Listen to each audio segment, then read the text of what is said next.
Hello bachcho, let's read out the question first.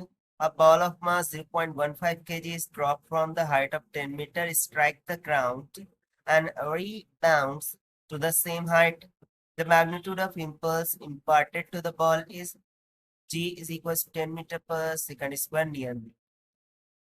तो simply यहाँ पर हमसे क्वेश्चन बोला गया कि एक बॉल है जिसका मास हमें दे रखा है, let's say m is equals to 0.15 kg के, उसे ड्रॉप किया जाता है from the height of h is equal 10 meter से और स्ट्राइक करता है ग्राउंड को एंड रिबाउंस कर जाता है सेम हाइट। यदि magnitude of acceleration due to gravity g is equals to 10 meter पर सेकंड स्क्वायर हो, तो हमें पता लगाना है कि impulse imparted on the ball क्या होगा। तो चलिए स्टार्ट करते हैं हम solution, but before of it's let's talk about the key concept which we are going to use here for this question.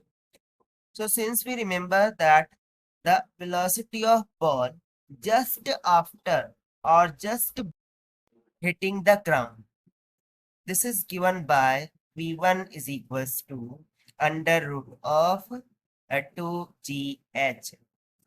So बस इसी conceptual formula का हमें यहाँ पर उपयोग करना है. So as the ball reaches the same height after the bouncing back, so law of conservation of energy का यूज करते हुए जो velocity just after the ground होगी वो कितनी हो जाएंगी, simply v1 is equals to under root of 2gh, that will be equals to under root over 2 into g stan multiply by h stan.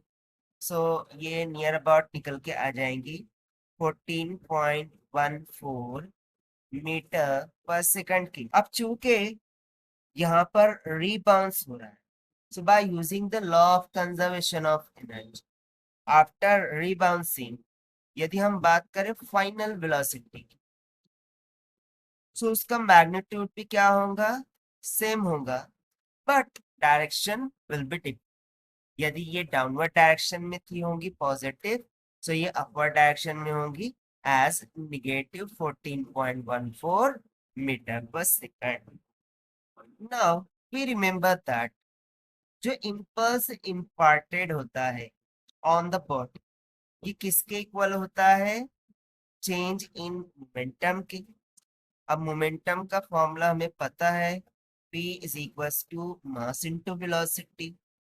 So this should become equals to mass into final velocity minus of mass into initial velocity, that is v1.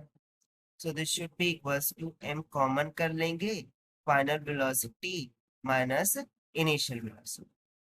अब यहाँ पर हमें सभी चीज का मान पता है तो सब्स्टिट्यूट कर देंगे, दैट इज मास हमें दे रखा था 0.15 kg के इक्वल, फाइनल वेलोसिटी हमने निकाल रखी है 14.14 मीटर पर second, minus of initial velocity आई थी पॉजिटिव ऑफ 14.14 मीटर पर second. So negative negative will be plus, और जब हम इसको मल्टीप्लाई करके सॉल्व करेंगे तो जो इम्पल्स इम्पार्टेड है वो निकल के आ जाएगा कुछ निगेटिव ऑफ 4.2 kg मीटर पर सेकंड की। ना यहाँ पर यदि आप देखें, so negative sign is use just for indicating the direction. So यदि हम डायरेक्शन को निग्लेक्ट करते हुए जस्ट मैग्नीट्यूड को कंसिडर करें, सो जो impulse imparted on the ball होगा वो निकल के आ जाएगा 4.2 kg मीटर पर सेकंड, और यही हो जाएगा हमारा required answer for this question, जो कि हमने सॉल्व किया है by using the formula of velocity of ball just before hitting the ground and formula of impulse imparted. Now according to given option D will become correct. So this is the required solution. I hope you understood it well. Best of luck. Thank you.